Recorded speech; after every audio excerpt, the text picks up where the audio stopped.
Oil, break oil বাঁচানোর মালিক কে? আল্লাহ। ইল্লা তো কিছু লাগবে না। ইল্লাটা কি? গাড়ি যদি চালাইতে আছেন সাপোর্ট কি লাগবে? আল্লাহ বাঁচাবে। আমরা আল্লাহর তো ছাড়িয়ে দিল। আল্লাহ তো কইছে যে আমি সব দিয়া দিছি, তোমরা করে দিতে খাও নাকি? তাহলে আল্লাহ বাঁচাইবো, কিন্তু নিজের তো কিছু করতে হবে। কি করবেন? গাড়ি যদি থামাইতে হয় তাহলে ব্রেক করতে হবে না? এটার নাম হলো গিয়া মাস্টার সিলিন্ডার। পুরোটার নাম কি? Master cylinder. এটা হলো গিয়া, এটা হলো ট্যাঙ্ক ব্রেক অয়েলের। এটা ব্রেক অয়েল না, sorry, break fluid. Break fluid, break fluid. এটা হলো এই যে এখানে লেখা আছে, দেখেন এই যে কি লেখা আছে, ফ্লুইড।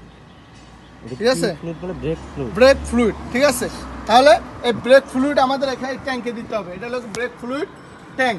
আর পুরোটার নাম হলো মাস্টার সিলিন্ডার। আর এটার নাম হলো বুস্টার। এটার নাম কি? বুস্টার। বুস্টার, মাস্টার সিলিন্ডার, আর হলো ট্যাঙ্ক। এবং এই যে পাইপগুলো দেখেন, এই যে চিকন চিকন পাইপগুলো আছে, এই পাইপগুলো চাকার গোড়ায় চলে গেছে। এই পাইপগুলো বুস্টার। বুস্টার, এইটা হলো বুস্টার। এটা হলো বুস্টার পাইপ। এটা হলো ইঞ্জিনের সাথে এই যে বুস্টার পাইপের একটা হাওয়া আসে। আমরা যখন ব্রেকের প্যাডেল চাপ দিই ওখান থেকে একটা হাওয়া আসে, দুইটা হাওয়া একত্রিত হয়ে একটা হাইড্রোলিক সৃষ্টি হয়। ওই হাইড্রোলিক ওইটার মাধ্যমেই এই অয়েলটা চাকার গোড়ায় গিয়ে ওই পিস্টনগুলোকে ধরে ব্রেক কাজ করে। ঠিক আছে, এই ব্রেক অয়েল ফ্লুইড যদি না থাকে তাহলে কি হবে? ব্রেক হবে না। ব্রেক না হলে তো, এখন আসেন আমার এটা ব্রেক ফ্লুইড আছে কিনা বা আমার চাকায় ঠিক মতন ব্রেক হচ্ছে কিনা আমি কিভাবে বুঝবো? আমার কোথাও থেকে ব্রেক ফ্লুইডটা যদি লিকেজ করে, ব্রেক ফ্লুইড যতদিন আমি না ফেলাবো ততদিন কমবে না।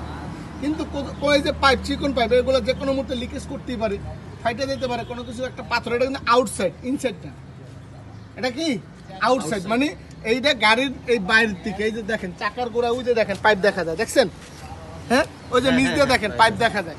তাহলে এই পাইপ যে কোনো একটা চাকা বাড়ি লাগে কিন্তু ফাইটে দিতে পারে। আমি প্রত্যেক দিন এই ব্রেক ফ্লুইডের ক্যাপটা খুইলা